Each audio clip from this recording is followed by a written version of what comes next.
A chave da virada. Capítulo 4. A chave da liberdade. Você já se sentiu escravizado por uma substância ou prática nociva? Se sim, deve ter percebido que o vício é um problema sério. Ele é uma fuga do que não queremos enfrentar, ou uma forma de regular desejos reprimidos. É uma atitude que se tornou disfuncional, muito difícil de quebrar.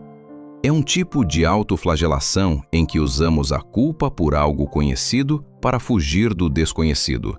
Em outras palavras, causamos um problema para nós mesmos, a fim de termos uma razão para explicar nossos medos e frustrações. Quando algo não está bem resolvido na vida e o custo emocional para solucionar essa questão é muito alto, consciente ou inconscientemente, criamos mecanismos de fuga para não ter que enfrentar determinado problema. E um desses mecanismos é o vício. Ao entrar no mundo do vício, estamos, sem saber, trocando nosso bem-estar por migalhas de prazer, com o intuito de fugir do enfrentamento principal. Queremos evitá-lo ou dizemos para nós mesmos que não há solução. Assim, as frustrações, a infelicidade e o fracasso podem ser explicados por algo palpável: o vício. Ele pode ser exemplificado pela metáfora de um túnel subterrâneo usado para a fuga de um presídio. É oculto, cavado em lugares sujos e longe do olhar perscrutador das pessoas. Para passar por ele, é preciso se abaixar e se arrastar. Leva o indivíduo para longe do lugar que o aprisiona. É uma válvula de escape. Ao passar pelo túnel, a pessoa se suja e machuca. Entra em contato com animais repugnantes e pode contrair várias doenças. Mas, no caso do vício, como uma doença emocional, depois de rastejar pelo túnel, todos os dias ela volta para a prisão. Assim, nunca se liberta de fato. Uma forma de sair da prisão. Há vários tipos de situações que nos confrontam com desafios emocionais. Por exemplo, problemas no casamento, desajuste social, conflitos pessoais, frustração profissional, identidade sexual, insatisfação no sexo, dificuldades financeiras, sentimento de rejeição, descontentamento com a vida, crise existencial, tédio, perda da fé, questionamentos morais e religiosos, repressão familiar ou social e personalidade instável. São várias as situações que provocam um sentimento de desajuste e frustração, para as quais o indivíduo não enxerga uma solução ou nas quais não está disposto a enfrentar o custo da mudança. Essa condição provoca a sensação de aprisionamento mental, isto é, de uma vida que oprime. Então, nesse contexto, os vícios oferecem a ilusão de uma fuga libertadora. Um lugar sujo, escondido. Para fugir, em geral, procuramos mecanismos de geração de prazer de maneira escondida, ou pelo menos não habitual para a nossa realidade, com algumas exceções. O vício tende a ser uma atividade solitária, embora isso não seja uma regra definitiva. Tudo começa com atividades que vão provocando uma descarga química prazerosa no cérebro, com um efeito incrível. Aquilo dá uma sensação nova, diferente: poder, prazer e satisfação. O fato de ser algo proibido ou de difícil acesso acentua ainda mais o sentimento de conquista. Finalmente, experimentamos o poder de conseguir algo que substitua as frustrações. No entanto, na maioria das vezes, as atividades que promovem esse efeito estão relacionadas com um mundo proibido, moralmente divergente do nosso contexto, criminoso ou, no mínimo, questionável ou reprovável. Ou seja, trata-se de um lugar sujo, secreto. E esse lugar passa a ser nosso refúgio solitário, longe das pessoas ou do contexto que nos aprisiona. Longe do olhar perscrutador das pessoas. Uma das formas de nos sentirmos aprisionados em nossas frustrações é o julgamento alheio. A vida esquadrinhada por outros é pesada e a sensação de ser avaliado constantemente traz uma sobrecarga emocional difícil de lidar. Isso é especialmente verdade no contexto moral religioso. Há pessoas que vivem constantemente com essa carga, sempre sob o pesado olhar de seus semelhantes. Assim, obter uma forma de fuga, ainda que temporária, longe desses olhares, é libertador. É uma forma de vencer o invencível e ter a falsa sensação de que conseguimos a liberdade ao fazer o que bem entendemos, sem ter que dar satisfação a ninguém. Rebaixamento e degradação. Como os túneis subterrâneos de fuga, os vícios costumam exigir que rebaixemos nossos padrões morais. Quase sempre, as atividades viciantes exigem que as pessoas renunciem suas convicções morais e passem a frequentar ambientes, reais ou virtuais, que não são compatíveis com sua moralidade. Com o tempo, essa prática se torna mais frequente e a pessoa vai se soltando mais, perdendo o medo de ser descoberta, a vergonha e o pudor.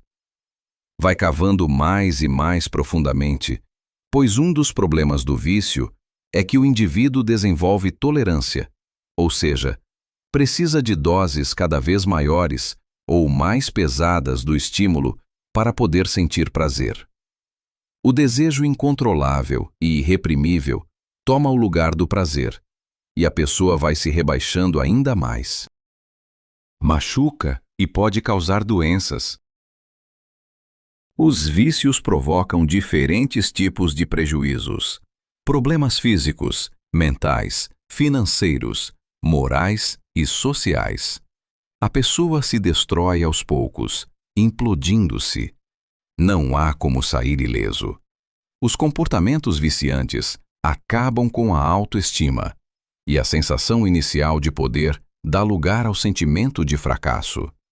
Pode haver uma série de problemas de saúde associados à prática de um vício, dependendo do seu tipo. Doenças transmissíveis, falência de órgãos, distúrbios emocionais, episódios de agressão, entre outros. Além disso, os vícios não afetam apenas os viciados, mas também as pessoas ao seu redor.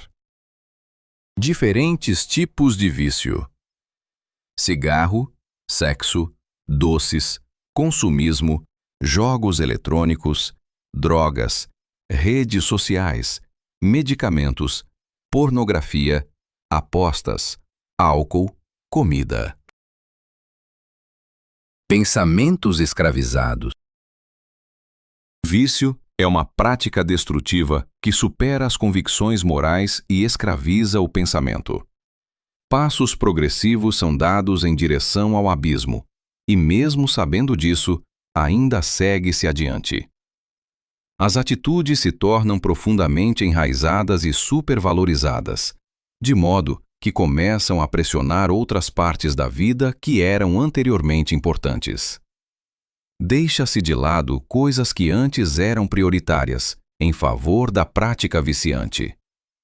O pensamento fica dominado pelo desejo incontrolável de fazer ou usar aquilo. Não é mais pelo prazer, é pelo ato em si.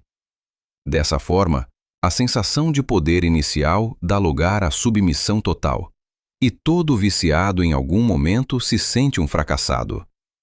Está além de suas forças resistir, e mesmo contra a vontade, entrega-se dia após dia.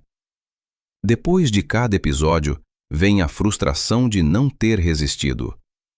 O viciado pensa, reflete e chega à conclusão de que não vale a pena. Contudo, o desejo volta a tomar conta de sua mente.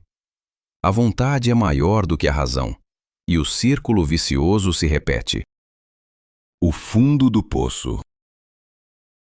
Muitas vezes é preciso chegar ao limite para efetivamente tomar a decisão de mudar, porque o vício cria a ilusão de que estamos no controle. A questão é: o que é o fundo do poço para cada um de nós? Os vícios roubam tudo: a dignidade, os recursos, a fé, a família e os amigos. São como um monstro insaciável que não se mostra de uma vez.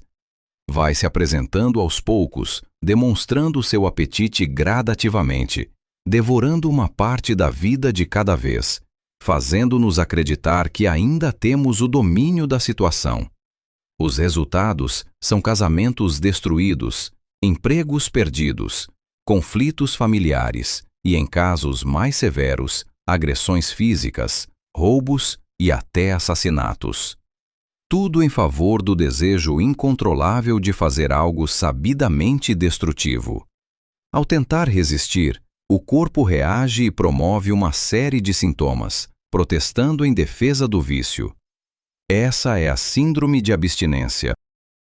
Manifestações da síndrome de abstinência: apatia, delírios, irritabilidade, agressividade, confusão mental, alterações no sono, alterações no apetite, problemas de memória, disfunção psicomotora, transtornos de ansiedade, isolamento social, sudorese, pensamentos exagerados, comportamentos compulsivos, hipersensibilidade ao estresse, tendências a ideações suicidas. A parte mais difícil. O maior desafio para vencer o vício é reconhecer o problema. Toda pessoa que tem uma dependência nega que é viciada para evitar o estigma. Aceitar isso é reconhecer sua vulnerabilidade e renunciar ao controle da situação. Ninguém assume essa realidade facilmente. O estigma de viciado pode reforçar a vergonha associada ao uso de substâncias e a histórias de trauma, o que torna as recaídas muito mais prováveis. Ademais, viciados em geral são vistos como fracassados, embora nosso julgamento dependa muito do contexto social. Viciados podem despertar compaixão ou repulsa, a depender do contexto social e do tipo de vício. Superando o vício. Para superar o vício, é preciso contar com ajuda, pois o tratamento é mais efetivo quando é fornecido em um contexto de compaixão e entendimento. O grande problema do tratamento do viciado é que, quando ele se abstém do vício, perde a conexão que alimentava seus circuitos emocionais, apesar dos prejuízos evidentes. Então essa perda provoca um vazio que, se não for compensado adequadamente, torna-se insuportável. A premissa básica do tratamento é eliminar os gatilhos. Afastar-se intencionalmente de ambientes, pessoas, odores e situações que remetam ao vício. Não há outra escolha. Porém, a simples eliminação não funcionará para a maioria das pessoas e será importante associar terapias complementares. Estratégias de substituição são técnicas para aplacar a síndrome de abstinência no processo de eliminação do vício. O cérebro não assimila bem o abandono de uma prática, mas encontra mais facilidade na troca de uma por outra. Por isso, uma estratégia interessante é substituir aos poucos os gatilhos do vício por hábitos saudáveis ou menos nocivos. Apoio psicossocial é uma excelente medida complementar no tratamento, pois visa suprir o vazio emocional do abandono do vício. Grupos de apoio, como os Alcoólicos Anônimos, provêem um relevante suporte emocional. Familiares, amigos e grupos nas igrejas também ajudarão na recuperação do viciado.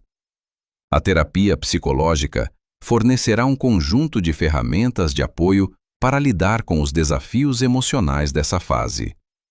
Além disso, o psicólogo poderá avaliar a necessidade de terapia de apoio medicamentosa e encaminhará para o acompanhamento médico em paralelo, se necessário.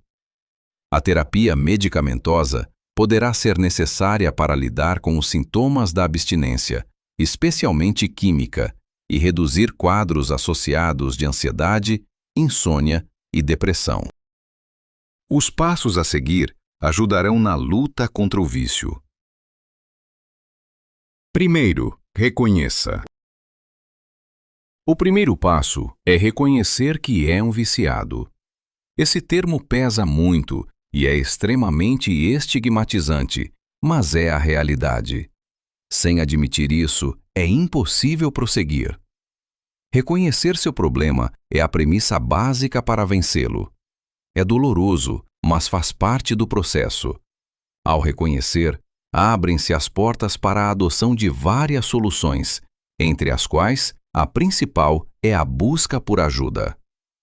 Quando se reconhece o problema do vício e que não se pode resolvê-lo sozinho, a pessoa finalmente está pronta para buscar a ajuda necessária para vencê-lo. Reflita sobre as últimas situações que envolveram o vício em sua vida. Analise quantas vezes cedeu ao desejo incontrolável de agir, mesmo sabendo que era prejudicial para você. Repasse mentalmente quantos danos isso tem lhe trazido, em vários aspectos de sua vida. Por fim, admita que é um viciado e que precisa de ajuda. Segundo, marque sua decisão com um ato. Atos têm um forte valor simbólico e são um marco na luta contra o vício, como um ponto de partida. Use um evento significativo para marcar o abandono do vício. Se for emocionalmente confortável, isso pode ser feito com a presença de pessoas queridas dispostas a ajudar. Estabeleça um ato que represente esse momento. Pode ser um objeto para se jogar fora, algo que se queime ou quebre, uma assinatura a ser cancelada, enfim, algo que possa representar fisicamente uma quebra do vínculo com o vício. Garrafas, latas, taças e canecas, cigarros, cachimbos, seringas e afins, caixas de medicamentos, embalagens de drogas e frascos, baralhos, fichas de aposta e cartões de crédito, senhas de site e cancelamentos de assinatura. O ato simbólico tem o efeito psicológico de marcar o primeiro passo concreto da mudança. 3. Crie uma rede de apoio psicossocial. Uma rede de apoio é imprescindível. É de grande ajuda o apoio emocional de amigos ou voluntários para auxiliá-lo a ver a situação de fora. Essas pessoas serão as guardiãs de sua decisão. Elas ajudarão você nos momentos da tentação de recair e fornecerão suporte emocional nos momentos de fraqueza. Há vários grupos de apoio, vinculados ou não a alguma entidade religiosa. Muitas vezes, a família exercerá esse papel. O importante é ter a humildade de aceitar a ajuda e poder contar com ela. Procure sua família, amigos que não compartilham do vício, colegas de trabalho, grupos de apoio na internet ou ainda alguém dentro da comunidade religiosa que você frequenta, se for o caso. 4. Comprometa-se. O autocomprometimento será a condição imprescindível para você conseguir se libertar. As pessoas poderão ajudá-lo, mas é o seu comprometimento individual que fará a diferença nos resultados. É preciso querer mudar. Para isso, devemos atentar a 3 aspectos específicos. Físico. Não compre nem tenha acesso ao objeto do vício. Crie uma barreira entre você e ele. Cronológico. Restrinja o tempo ocioso. Situacional. Elimine as situações, gatilhos, que despertam o vício. É preciso agir intencionalmente nesses aspectos. 1. Jogar fora tudo que estiver relacionado ao vício. 2.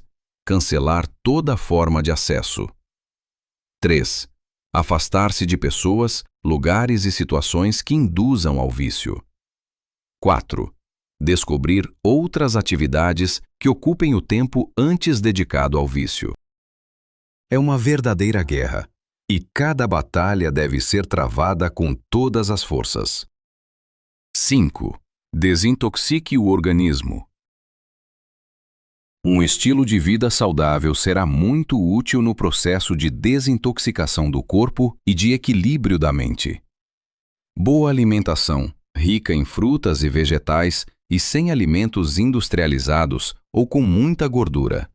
Atividade física regular, higiene do sono, consumo de boa quantidade de água pura, exposição controlada à luz solar, ar puro, equilíbrio emocional e confiança em Deus são os remédios naturais que modificam o estilo de vida, trazendo força e vigor físico para enfrentar a luta de superação.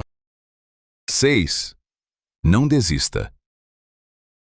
Mesmo que você caia, levante-se quantas vezes precisar. Nunca desista. É muito provável que haja recaídas, especialmente no início, pois, em geral, elas fazem parte do processo. Entretanto, com o tempo, ficam menos frequentes e perdem a força. É necessário manter o foco no longo prazo, no objetivo maior, que é a superação.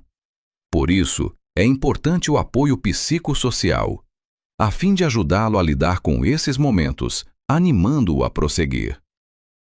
7. Seja honesto. Não minta, especialmente para as pessoas que estão ajudando você.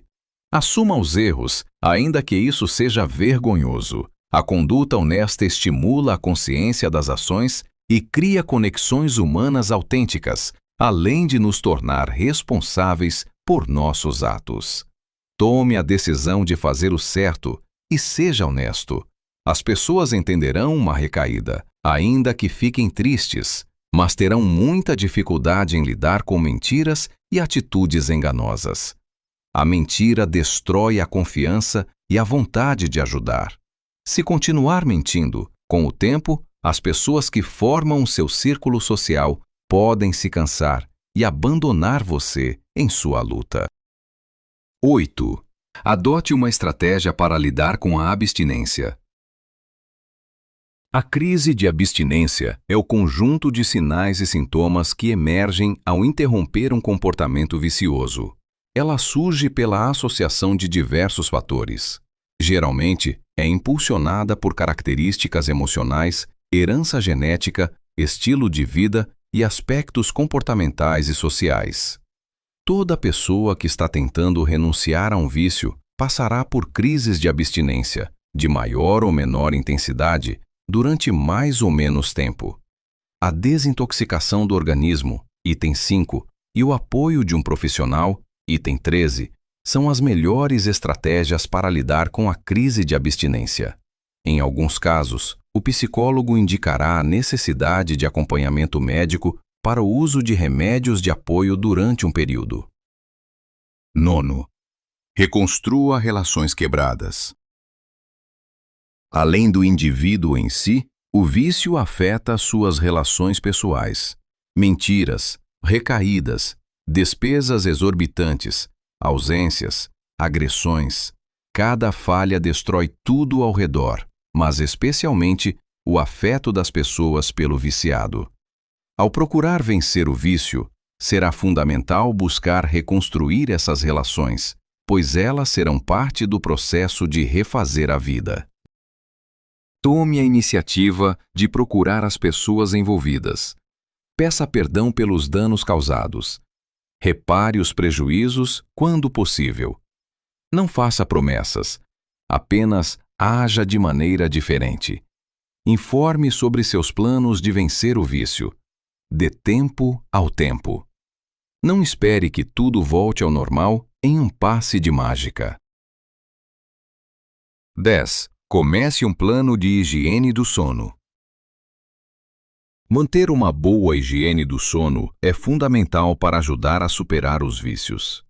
O sono desempenha um papel crucial na restauração da nossa mente e não apenas influencia nossa saúde emocional, mas também afeta diversos outros aspectos, como o metabolismo e a imunidade. Veja na página 21 os passos para uma boa higiene do sono. 11.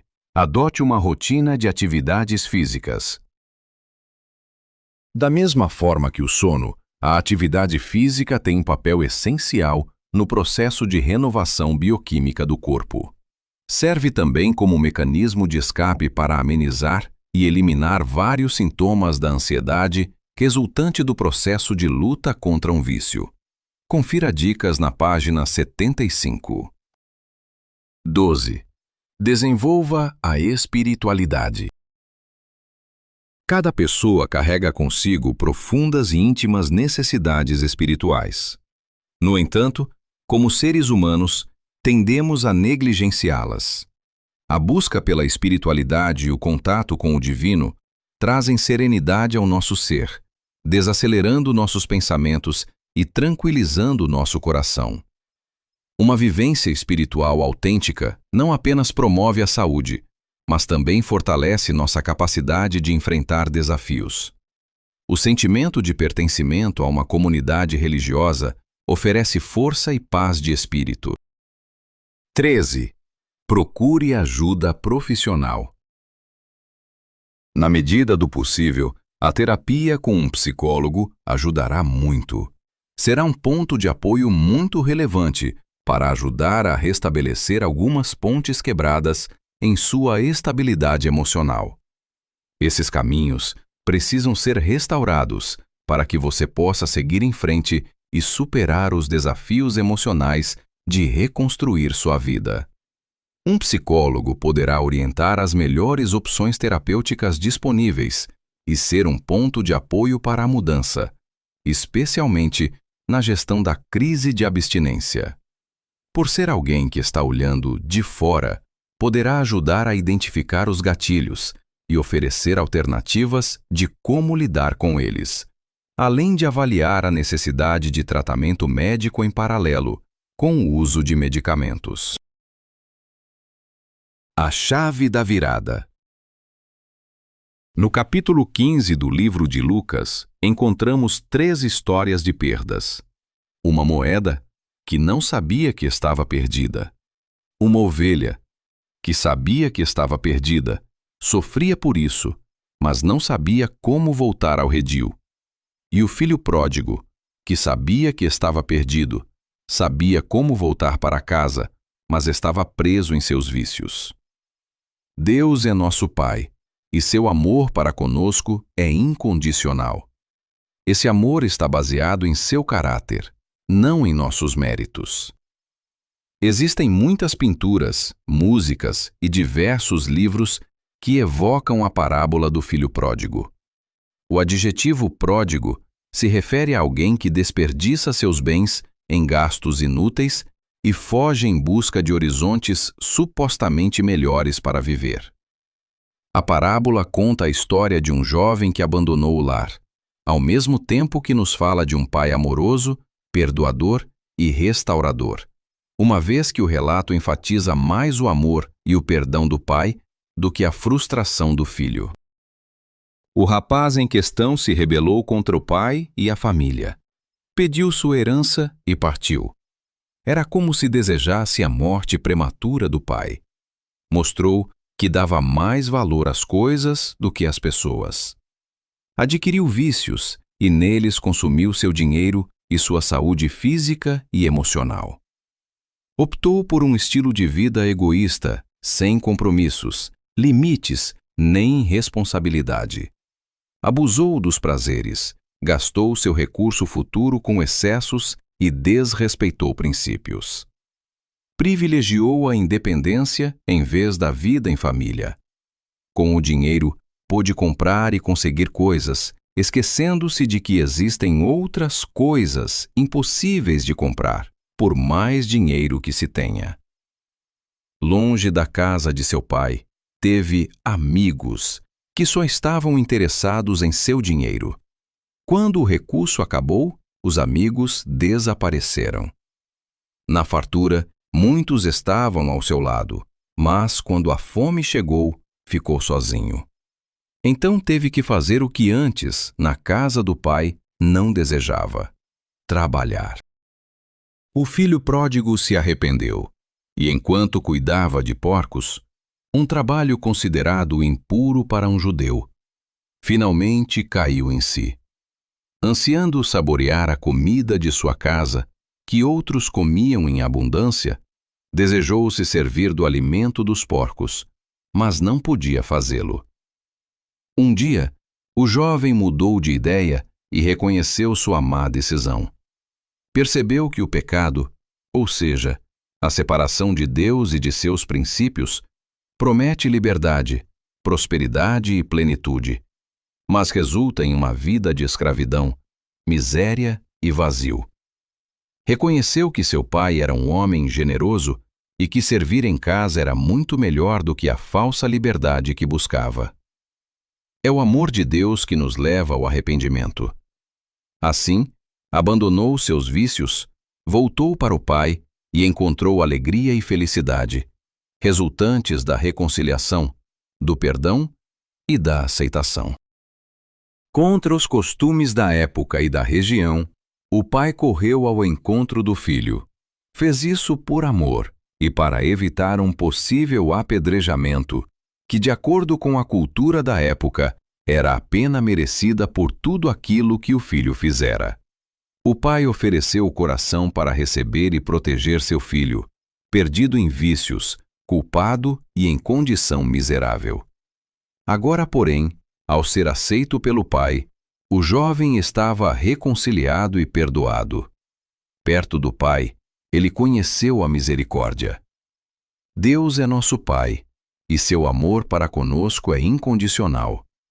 Esse amor está baseado em seu caráter, não em nossos méritos. Assim, diante desse amor tão puro e desprendido, não procuremos ilusões, mas busquemos no amor divino a fonte inesgotável de satisfação. No livro intitulado Invencível, uma história de sobrevivência, coragem, perdão e resistência durante a Segunda Guerra Mundial, Laura Hillenbrand resumiu a vida de Luiz Zamperini, 1917 a 2014, um atleta norte-americano de origem italiana. Hoje, o livro é um best-seller. Luiz teve uma infância difícil. Apoiado pela família, abandonou o uso do álcool e do cigarro. Então, passou a se dedicar aos treinos e rapidamente começou a vencer corridas. Em 1934, quebrou o recorde escolar na corrida de 1 milha e conquistou uma bolsa na Universidade do Sul da Califórnia. Em 1936, competiu nos Jogos Olímpicos de Berlim, na modalidade dos 5.000 metros. Classificou-se em 8º lugar e quebrou o recorde de volta com 56 segundos. Aos 19 anos de idade, era o atleta olímpico norte-americano mais jovem. Em 1941, Zamperini se alistou na Força Aérea dos Estados Unidos e foi enviado para uma ilha do Pacífico como tripulante de um bombardeiro. Em 1943, o avião em que estava caiu no oceano. Dos 11 tripulantes, 8 morreram. Os 3 sobreviventes, Zamperini, McNamara e Phillips, com pouca comida e sem água, subsistiram bebendo água da chuva e se alimentando de peixes e aves que eram comidos crus, enquanto se defendiam dos constantes ataques de tubarões e lutavam contra as tempestades. Várias vezes foram alvejados por um bombardeiro japonês. McNamara morreu após 33 dias no mar. No 47º dia à deriva, Zamperini e Phillips chegaram às Ilhas Marshall, onde foram capturados pela Marinha Imperial Japonesa. Lá foram aprisionados, severamente espancados e maltratados até o fim da guerra, em 1945. Anos depois, Zamperini reconheceu a Cristo como Senhor de sua vida, tornou-se pregador e saiu em busca de seus torturadores para oferecer-lhes perdão. Muitos deles foram convertidos. Em julho de 2014, aos 97 anos, faleceu em sua casa, em Los Angeles, Califórnia, nos Estados Unidos, devido a uma pneumonia.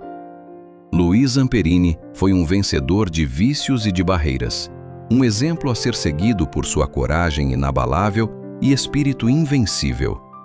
Um lutador que enfrentou vícios, mas também dor, injustiça, bombardeios, naufrágio, fome, tubarões, maus tratos, metralhadoras, torturas, prisão e ódio.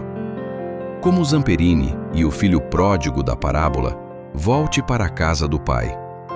Saiba que, se você for até Ele, encontrará a verdadeira liberdade, além de acolhimento, apoio emocional e força para restaurar relações perdidas.